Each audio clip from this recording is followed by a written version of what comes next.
Bien, señoras y señores, seguimos en Prime Time y entramos en esta interesantísima sección dirigida por el doctor Ignacio Bengoa, su anfitrión. Buenas tardes.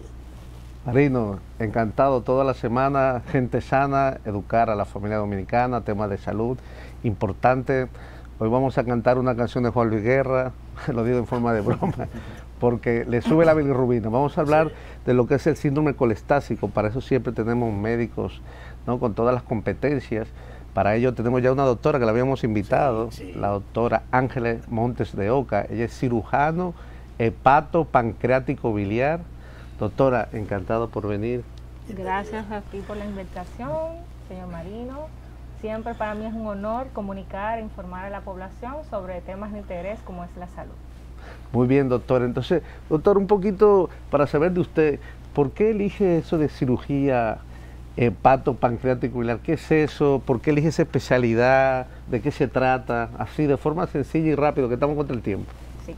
La especialidad en cirugía hepato-pancreático biliar no es más que la especialidad que se dedica a temas de expertise dedicada al hígado, al páncreas y a las vías biliares. O sea, todo lo relacionado, ya sea benigno o maligno de esa área anatómica, es la que se dedica o desarrolla el especialista en cirugía hepato-pancreático biliar. Esa es ¿Por qué elegí esta carrera? Bueno, esta especialidad. Muy temprana, mientras completaba la especialidad en cirugía general, observaba como pacientes con pancreatitis, pacientes con, en pocas cantidades, evidentemente, gracias a Dios, pero que morían por temas de esa enfermedad, por el mismo uso y abuso del alcohol, que es un tema de lo que ya hemos tratado aquí, incluso en otra ocasión. Que a la larga, esa fue una de las mis motivaciones, ver que aquí existían pocos especialistas que trataban dichas patologías, fue lo que me movió a realizar esta especialidad. Excelente, doctora. Tengo que comentar que eso es una de las especialidades para mí considerado que son de las más difíciles quirúrgicas, ¿no?, complejas, pacientes muy complejos, muy enfermos. Pero bueno, doctora, vamos a hablar. ¿Qué es esto de síndrome colestásico? ¿Qué significa esto para que la población lo entienda? ¿Qué es eso de colestasis? Bueno, el síndrome colestásico no es más que la dificultad de la excreción de la bilis a través de la vía biliar, ya sea por un bloqueo, tanto extrínseco como intrínseco de la vía biliar, y voy a explicar de forma llana. Un bloqueo quiere decir, o extrínseco, que sea a través del conducto por donde debería pasar la bilis, o intrínseco dentro del conducto, que puede ser por una piedra que venga de la vesícula, o de una tumoración, ya sea de la misma vía biliar, o por compresión extrínseca también de otro órgano adyacente, ya sea el páncreas, ya sea el estómago, ya sea una tumoración retroperitoneal, porque no está de más recordar que el páncreas es un órgano retroperitoneal que se encuentra detrás del estómago. Entonces, por estar en una zona a veces de difícil acceso, es por eso que muchas veces no encontramos estos problemas. Hablando ya de síndrome colestásico. Doctora, pero un minutico, porque para no, que usted va ahí para mismo. No, ahí mismo, porque estamos para educar. ¿Qué es eso? ¿Qué es la vesícula? ¿Para qué sirve? ¿Qué es lo que es eso de la vía biliar? ¿De dónde sale? Para que la gente vaya viendo, entendiendo por dónde que estamos. Bien. Y después entramos a eso que usted quiere. Sí. Vamos a hablar de la encrucijada, como muchas veces decimos los médicos, de la hepato-pancreático biliar. Significa, la vesícula es un órgano que se encuentra debajo del hígado. Okay. Y la función principal de la vesícula es almacenar la bilis que se produce en el hígado. Okay. Entonces, cuando comemos alimentos altos en grasa, ya sea o no necesariamente altos en grasa, que estimulan el vaciamiento de la vesícula, esta presenta pequeñas contracciones que ayudan a que pase esa bilis a través de la vía biliar. O sea, es como si fuera un árbol, vamos a decir. Okay. Entonces, esa bilis que debe seguir su paso hacia el intestino duodeno y luego se va a juntar a nivel del estómago por ya sea el estímulo de los jugos gástricos, para ayudar a digerir los alimentos. La función de la bilis es tanto bactericida, o sea que elimina las bacterias que podemos ingerir mientras comemos, cuando comemos alimentos probablemente contaminados, y va a ayudar también a que los alimentos puedan emulsificar las grasas que pasan a través de los alimentos. Esa es una de las principales funciones de la bilis y la vesícula, que conserva la bilis que va gradualmente a pasar al estómago, al intestino. Wow, la doctora Ángeles Montes de Oca, cirujano, a ver si lo digo, hepatopancreático biliar, estamos hablando del síndrome colestásico. Entonces la doctora está explicando que era una alteración de esos conductos que se tapaban, que podía ser intra vía biliar o extra vía biliar, ¿no?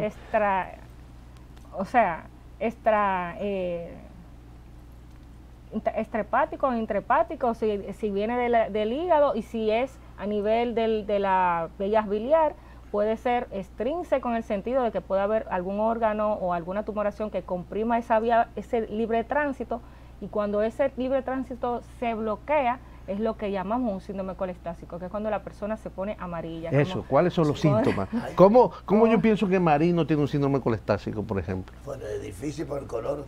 Sí, aún en nuestro color, que es bastante característico, puede presentarse ictericia, que es el llamado amarillez en la piel, o esa coloración, que lo observamos en la parte blanca del ojo. Cuando una persona presenta ictericia, observamos que los ojos se vuelven amarillo, como amarillo pollito, como decimos. Sí. Entonces se puede a veces asociar a enfermedades virales como la hepatitis, a enfermedades de tipo infecciosa como la leptospirosis, que puede confundir en ocasiones el dengue, en diversas enfermedades que no necesariamente tienen ninguna asociación maligna, pero la importancia de uno observar esa amarillez de los ojos es que también hay tumores malignos que producen ese bloqueo de la bilis, y por esa amarillez también podemos pensar que hay un cáncer a nivel de páncreas principalmente, que es donde puede ocurrir, o a nivel del colédoco, que son los tumores a nivel intrailiares o periliares, dependiendo de su localización, o los llamados colangiocarcinomas, que son una de las también entidades patológicas que se producen ahí en la vía biliar. Ok, doctor, entonces tenemos este paciente que se ha puesto amarillo, pero también que empieza a tener una orina muy oscura, que empieza a tener unas heces no transparentes, pero muy blanquecinas. ¿Por qué se da esa situación, doctor? Porque la bilis no pasa directamente por donde debe excretarse, que es la vía digestiva.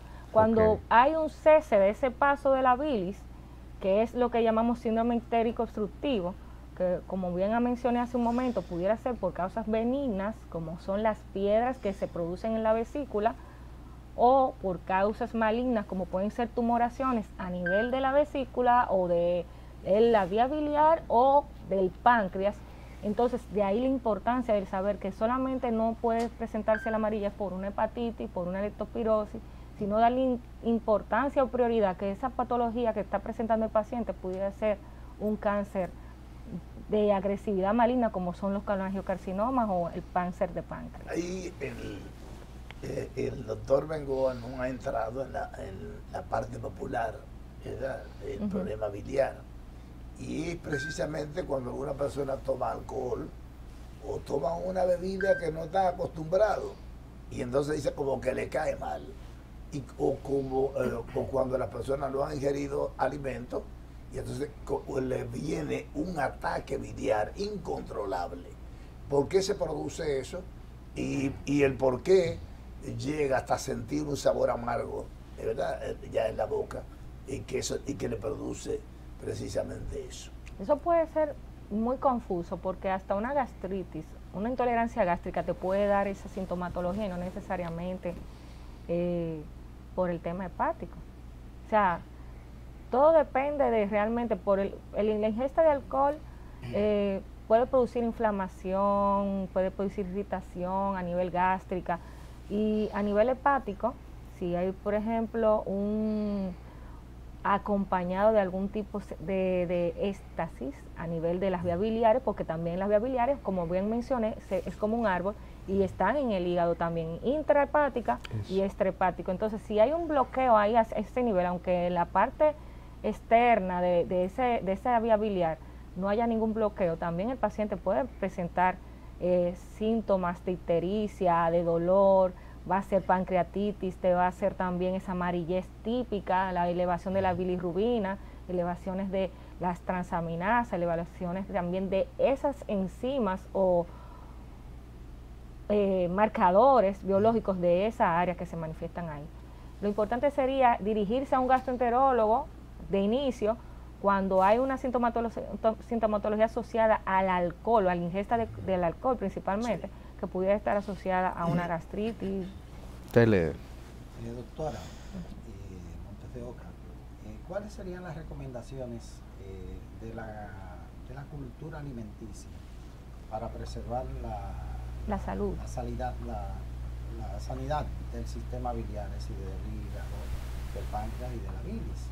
¿Cuáles serían sus recomendaciones en ese sentido? Una de las principales recomendaciones es comer de manera balanceada. Se dice que la dieta mediterránea es una de las dietas que más se asemeja a lo que es un comer saludable. El mantener, por ejemplo, las grasas, los carbohidratos, vamos a decir, de una manera equilibrada, controlada, hidratarse adecuadamente, y esa es principalmente la base de mantener una salud en esa vía biliar adecuada. Bueno, estamos aquí con la doctora Montes de Oca, cirujano hepato-pancreático biliar. Estamos hablando del síndrome colestásico. Hemos explicado un poco qué es lo que es la vía biliar, la vesícula, cómo se produce esa colestasis. Doctor, entonces ya tenemos el síntoma. El pobre marino se ha puesto amarillo pollito, está orinando un color Coca-Cola, se siente mal, ha perdido el apetito. ¿Cómo hacemos el diagnóstico, doctora? ¿Lo hacemos con la clínica? ¿Hay que hacer una prueba? ¿Usted habló de la bilirrubina? ¿Usted habló de las transaminasas? ¿O hay que irse más profundo? ¿Cómo hacemos el diagnóstico? Lo principal es, hasta por una sonografía podemos encontrar, una buena sonografía abdominal, podemos encontrar la principal causa, que es la colecistitis, que puede desarrollar también, si es una colecistitis litiásica, que es la típica llamado de las piedras en la vesícula. Ay, vamos a hablar de eso antes. Esa es una de las causas, cuando esas piedras que son muy grandes, que se forman por un desequilibrio a nivel de ese triángulo armonioso que debe existir, esas concreciones de esa bilis que se mantiene almacenada ahí, produce esas piedrecitas, y entonces esas piedrecitas, si pasan o superan el tamaño de los conductos por donde deberían pasar, pues lo que hacen es que bloquean en esa parte, produciendo, como acabamos de mencionar, el síndrome colestásico, la ictericia a nivel de piel, de mucosa, de esclera, de la orina que se pone colúrica, de las heces que se quedan blanquecinas, prurito en la piel, que el paciente siempre dice, doctora, pero me pica mucho, ¿y qué vamos a hacer con ese prurito? Entonces, para ese tipo de situaciones, ¿qué uno hace? Lo primero es analítica, para ver el tema de las bilirrubinas, también una buena sonografía o una tomografía, dependiendo de que no se pudiera encontrar una causa específica, y ya tendríamos que pasar a ver si hay una tumoración o una colangioresonancia. Todo va a ir aumentando de intensidad a medida de que la clínica del paciente nos vaya dando nos vaya permitiendo esa posibilidad de estudio. Doctora, usted que tocó ese tema, estábamos hablando de la colecistitis, colelitiasis, que es las piedras en la vesícula, así, aunque no es el tema de hoy específicamente, pero lo lleva a colación. Asocia. Dígame su recomendación sencilla. Un paciente con una piedra en la vesícula, ¿siempre es quirúrgico? ¿Cuál es su recomendación? Que ese es un tema en mi consulta constante, como yo pido sonografía a todo el mundo. Sí. Entonces, ¿cuál es su recomendación? Siempre es quirúrgico. ¿Por qué? Porque la vesícula, no hay medicamento que destruya esas piedritas para que se puedan, al igual que vamos a repetirlo, dígalo ahí a la cámara. Sí. Cuando tenemos piedra en la vesícula, doctora, siempre es quirúrgico. Okay. Siempre es quirúrgico, precisamente porque esas piedras, si no se tratan a tiempo, van a producir inflamación constante, y esa misma agresión a nivel de la vesícula también se ha asociado, aunque no es una causa 100% específica para cáncer de ese mismo órgano de vesícula. Otra causa también a la pancreatitis. Una pancreatitis te mata. La gente relaja, a veces toma eso como muy a la ligera, pero una pancreatitis te mata hasta más rápido que un mismo cáncer. Sí, horrible. Entonces, esas piedras que van a nivel, que viajan, pueden obstruir la vía, el conducto pancreático, y puede producirte un síndrome de Mirizzi, como bien se llama, dependiendo de dónde se produzca ese bloqueo, y también te va a generar complicaciones mayores, que a la larga lo más saludable es tú operarlo. Ya existen técnicas quirúrgicas, no solamente la abierta, de manera en la cual tú puedes hacerla de manera laparoscópica, mínimamente invasiva, en la cual el paciente a la semana ya está incorporándose a sus labores habituales. Siempre, claro, con precaución, no levantar peso, de no ingerir alimentos altos en grasa, lácteos, en esos días, porque pueden haber cambios a nivel gástrico, alguna alteración, diarrea, que es muchas veces asociada a esta cirugía, pero no del todo. Si el paciente lleva las medidas preventivas, no necesariamente debe presentarse. Casi siempre que una persona está sufriendo un dolor nefrítico así con una piedra, casi siempre va a una crisis extrema. No hay una forma de prevenir, de darse cuenta cuando se inicia, ¿verdad?, el que se está formando ya dentro de la vesícula una piedra, y que por lo tanto debe ir al médico o tomar algún medicamento que esté todavía a tiempo de diluirla. Realmente, cuando por ejemplo se ha asociado el término de las arenillas, que a uno tiene unas piedrecitas, lo que se recomienda es siempre la dieta, evitar los lácteos. Todo va a girar en torno a la dieta. Hasta la Biblia lo dice, que tu alimento sea tu medicamento. Óyelo ahí. Es así. Lo que pasa es que muchas veces nosotros preferimos que nos den pastillas a cambiar nuestro estilo de vida. Sí, pero ¿cuáles son esos lácteos? Pues son todos. Todos los lácteos son altos en grasa y aumentan el estímulo doloroso en un paciente con una colelitiasis, que es la inflamación de la vesícula, ya sea sin piedra o con piedras. Bueno. Entonces, a muchas veces dicen, pero si las piedras del riñón, que es la parte donde el doctor Bengoa trabaja más, se pueden tratar de manera extracorpórea o endoscópica, ¿por qué la vesícula no? Bueno, realmente eso estaría en veremos. No sé si de manera percutánea habrán formas de tratarla, por lo menos hasta el momento no tengo esa información, pero en el caso del riñón es más difícil que tú estirpes un riñón por una piedra, porque la vesícula tú puedes vivir sin ella sin problema, y no te va a generar a ti mayores complicaciones. Tú quitarte la vesícula, tú simplemente cambiando tu estilo de vida puedes vivir, pero sin un riñón no. En diálisis. Doctora, hemos diagnosticado al paciente, les hemos hecho la sonografía, la historia clínica. Entonces, ¿cómo sería el tratamiento? Dependiendo, obviamente, si es intrahepática o extrahepática, ¿no?, la afectación, pero ¿cómo sería el tratamiento en sentido general de un síndrome colestásico? Por ejemplo, si en la obstrucción, dependiendo de dónde se localice, va a ser el tratamiento. Si por ejemplo el paciente tiene piedras a nivel de la vía biliar que hayan pasado la ámpula, se puede tratar por endoscopía, por la técnica de ERCP, que es una endoscopía retrógrada por donde se extraen litos menores de 1 centímetro. Ya superando el centímetro es más difícil. Pero es endoscopía por la boca. Sí, de manera van por la boca endoscópica. Y quitan la piedra. Esa ictericia va a desaparecer. Ahora bien, por ahí mismo también podemos tomar biopsia, podemos hacer citológicos, identificar tumoraciones a nivel iliares, distales de tumoraciones de colangiocarcinomas en ocasiones. También otra técnica para extraer litos ya un poquito mayores de tamaño es con el famoso spyglass, que es ya con una canastilla, se trata de englobar ese hilito, se destruye y se extrae con una canasta.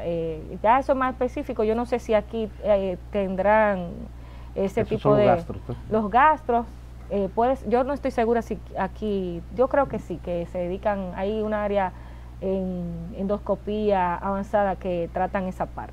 ¿Y la parte, cuándo está indicada la cirugía? Está indicada cuando ya se ha confirmado que la vesícula, por ejemplo, el paciente ha presentado dolores en varias ocasiones, puede ser crónico, puede ser aguda, y ya el tratamiento quirúrgico no es como se decía antes, de enfriar el cuadro, de que vamos a tratar y hidratar al paciente, ponerle antibioterapia.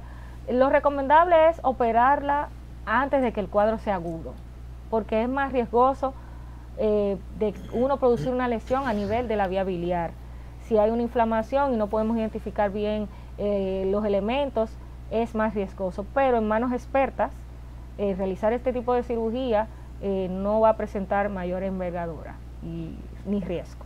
Bueno, no, pero esto es una cátedra sí, de la vía biliar. Excelente, y además hay que darle la clave a la gente dónde ubicar a la doctora. No, pero por supuesto. Sí. Doctora, ya tenemos que cerrar. ¿Dónde la podemos localizar? Porque ya la gente que está amarillita tiene que ir a su consulta, preguntarse, Sí. estudiarse. Sí. No y esperar, otra cosa. estar amarillito, porque ya ahí sí las cosas se Como complican. antes que está amarillita, porque no es verdad. Mire, 911. y entonces el pronóstico.